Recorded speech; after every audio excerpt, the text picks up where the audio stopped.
Tegangan permukaan. Tegangan permukaan merupakan sifat permukaan dari zat cair yang berupa selaput tipis yang lentur akibat pengaruh dari gaya kohesi dan tegangan. Dalam bidang farmasi, fenomena antarmuka ini mempengaruhi penyerapan obat pada bahan, penetrasi melalui membran biologis, pembentukan dan kestabilan emosi.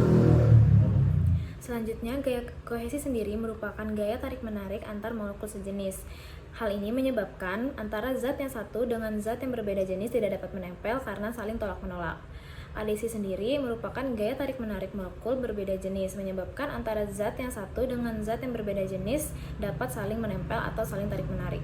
Kerapatan dan jarak antar molekul sendiri dapat mempengaruhi kohesi dan adesi. Semakin besar kerapatan dan jarak antar molekul, maka akan semakin besar gaya kohesi. Dalam keadaan cair, gaya kohesi antar molekul berdekatan dengan sangat baik. Molekul cairan memiliki daya tarik yang sama ke segala arah. Nah, molekul di permukaan ini hanya memiliki gaya kohesif yang menarik molekul di bawahnya dan saling berdekatan. Molekul di permukaan juga dapat memiliki gaya adesi, namun apabila bentuk zatnya gas, maka gaya tariknya kecil. Efeknya, molekul permukaan cairan mengalami gaya ke dalam massa. Akibatnya, gaya menarik molekul antarmuka bersama-sama sehingga mengatraksikan permukaan yang menghasilkan tegangan permukaan. Surface tension merupakan gaya atau panjang yang harus diterapkan sejajar permukaan mengimbangi gaya ke arah dalam. Kerja ini untuk memperbesar permukaan 1 cm². Interfacial tension merupakan gaya per unit panjang yang ada pada antarmuka dua fase cair yang tidak dapat bercampur. Seperti tegangan permukaan, interfacial tension memiliki satuan dyne atau cm. Tegangan antarmuka antara dua cairan disebut dengan Y liquid-liquid, pada dua solid disebut Y solid-solid, pada liquid-solid disebut dengan Y liquid-solid. Sedangkan pada tegangan antarmuka antara liquid dan vapor disebut Y liquid vapor, dan pada solid vapor disebut Y solid vapor. Apabila dua cairan benar-benar tercampur, maka tidak ada tegangan antarmukanya. Energi bebas permukaan. Energi bebas permukaan adalah energi untuk menggerakkan suatu molekul dari lapisan dalam ke permukaan. Diperlukan usaha terhadap gaya pada tegangan permukaan. Dengan kata lain, molekul yang dekat dengan permukaan memiliki kelebihan energi potensial. Semakin tinggi permukaan cairan, maka molekul dengan energi potensial pun cukup tinggi.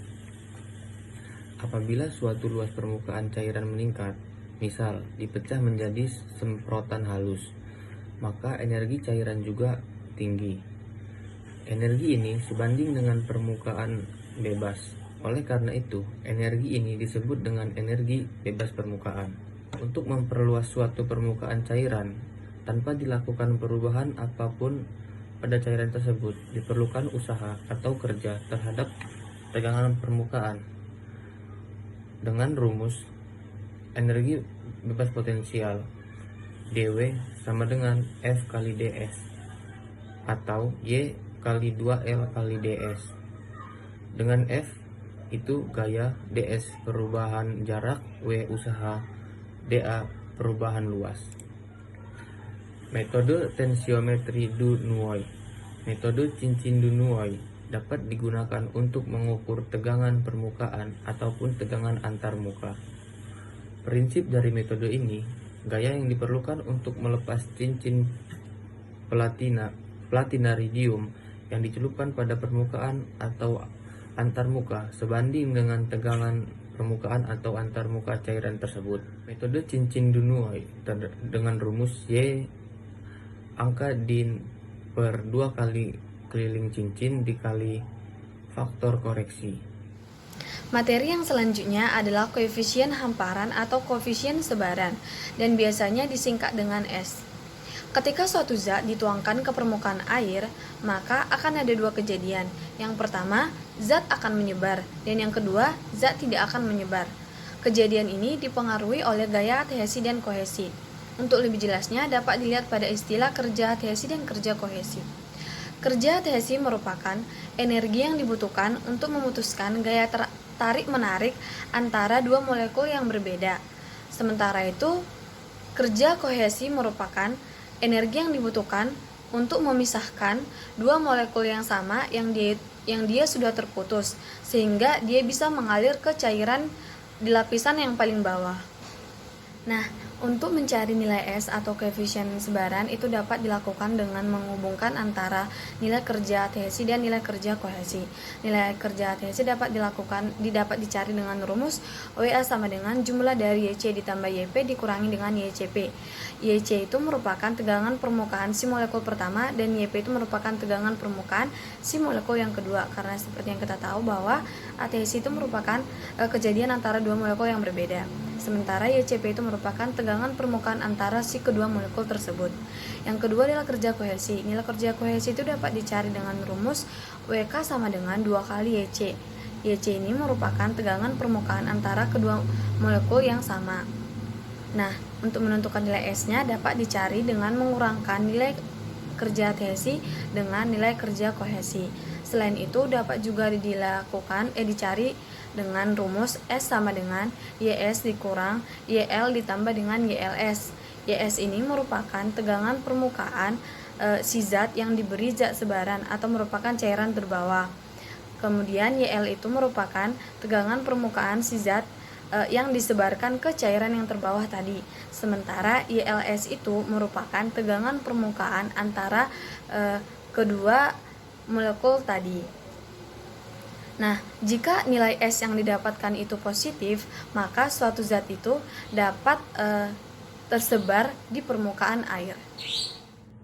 Emulgator. Emulgator adalah bahan terlarut molekuler terbentuk dari molekul liobipolar beriorantai pada batas permukaan, memudahkan distribusi fase internal melalui penurunan tegangan permukaan.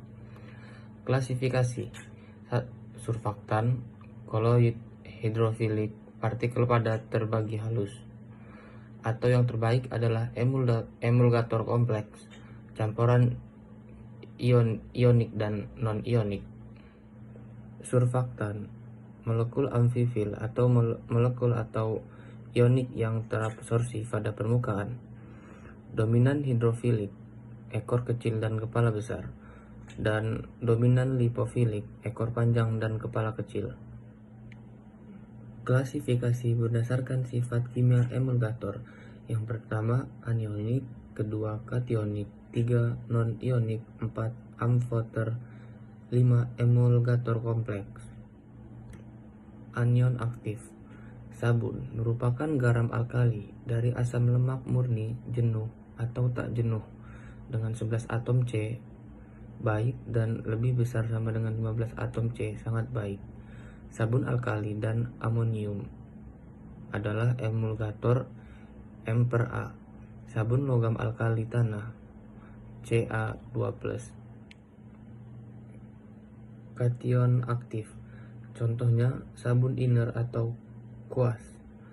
Surfaktan kuat tetapi bukan pembersih. Emulgator kompleks. Emulgator kompleks adalah emulgator yang terdiri dari campuran emulgator Ma dan AA'-M yang bekerja menurunkan tegangan antar permukaan lebih kuat daripada individunya atau twin 60. Non-ionik. Contoh non-ionik. Yang pertama, alkohol lemak tinggi rantai lurus. Yang kedua, alkohol lemak tinggi rantai cabang. Dan yang ketiga, alkohol stearin. Rumus presentasi twin yaitu RHLB dikurang HLB rendah per HLB tinggi dikurang HLB rendah.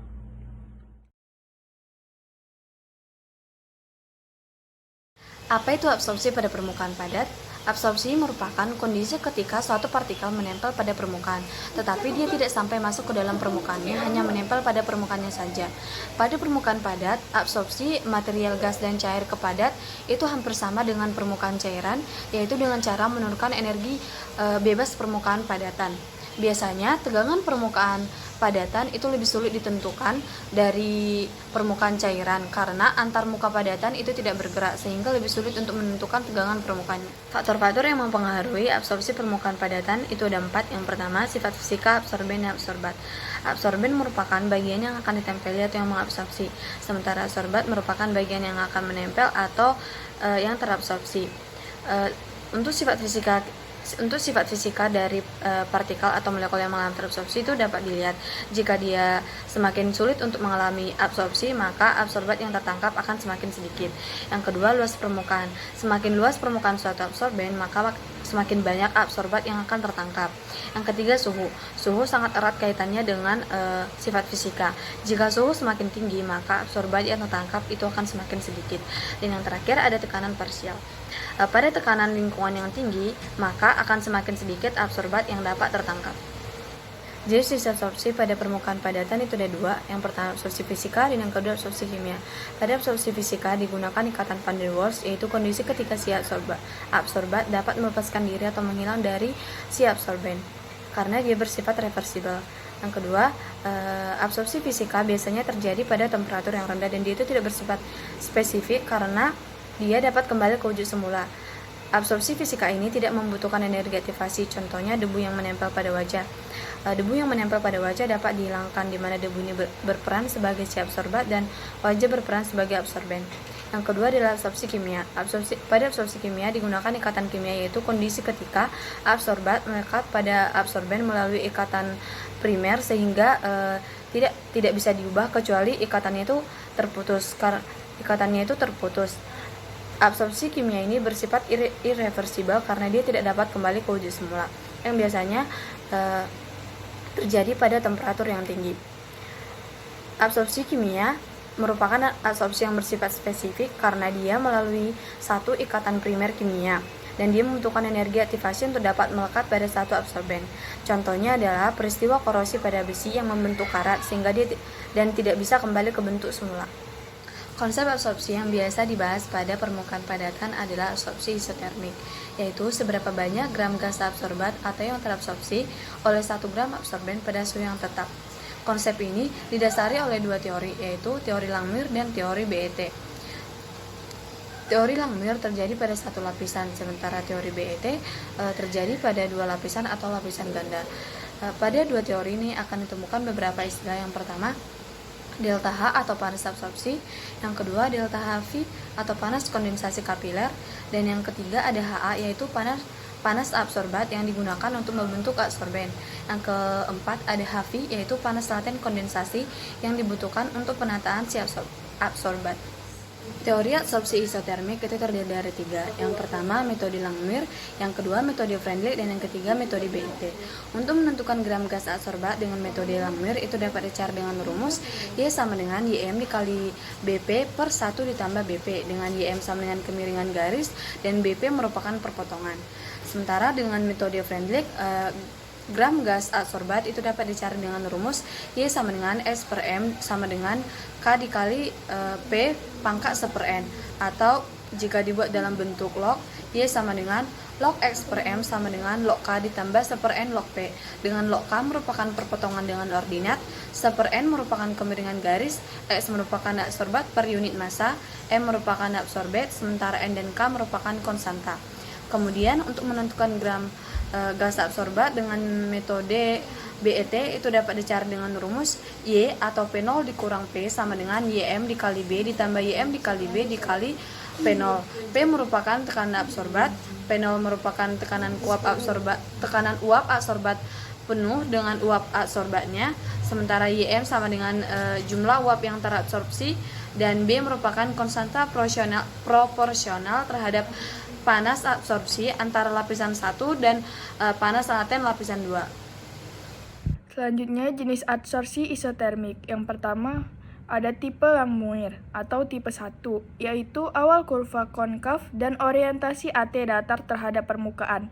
Yang kedua tipe BET atau tipe 2 antar aksi. Yang keempat, tipe 4, yaitu delta HA lebih dari delta HV dan disertai kondensasi kapiler. Yang kelima, tipe S atau tipe 5 yaitu delta HA kurang dari delta HV dengan kondensasi kapiler. Yang keenam, yaitu tipe 6, penetrasi AT sampai ke bagian dalam AB. Selanjutnya, persamaan Langmuir, yaitu C per Y sama dengan 1 per B dikali YM ditambah C per YM dengan keterangan C sama dengan konsentrasi keseimbangan, Y sama dengan jumlah alkaloid terabsorpsi per gram, YM sama dengan konstanta, B sama dengan konstanta proporsional terhadap delta panas absorpsi lapisan 1 dengan panas kondensasi lapisan berikutnya, Y sama dengan X per M. Selanjutnya, wetting atau pembasahan. Wetting atau pembasahan biasa digunakan untuk pembuatan suspensi, yaitu partikel padat yang tersuspensi di dalam zat cair. Jika suatu cairan kontak dengan padatan bergantung pada keseimbangan antara gaya tarik cairan dan padatan itu sendiri. Wetting agent merupakan molekul aktif permukaan yang digunakan untuk mengurangi tegangan permukaan air. Untuk wetting agent yang cocok yaitu memiliki HLB antara 6 sampai 9. Busa. Busa merupakan struktur yang relatif stabil yang terdiri dari gelembung udara yang tertutup di dalam lapisan tipis cairan. Dispersi gas dalam cair dapat distabilkan oleh bahan pembusa. Setiap larutan surfaktan menghasilkan busa yang stabil jika dicampur dengan udara. Busa dapat menghilang saat cairan mengalir menjauh dari area di sekitar gelembung udara. Selanjutnya, lapisan ganda elektrik menurut Nernst. Yang pertama, ada elektrothermodynamic Nernst potensial. Potensial Nernst terjadi ketika terdapat perbedaan potensial antara dua elektroda yang dicelupkan pada larutan homogen di mana konsentrasi dari larutan berbeda. Yang kedua, elektrokinetik zeta potensial. Potensial zeta adalah potensial listrik pada bidang gelincir. Bidang ini merupakan antarmuka yang memisahkan fluida bergerak dengan fluida yang tetap menempel pada permukaan.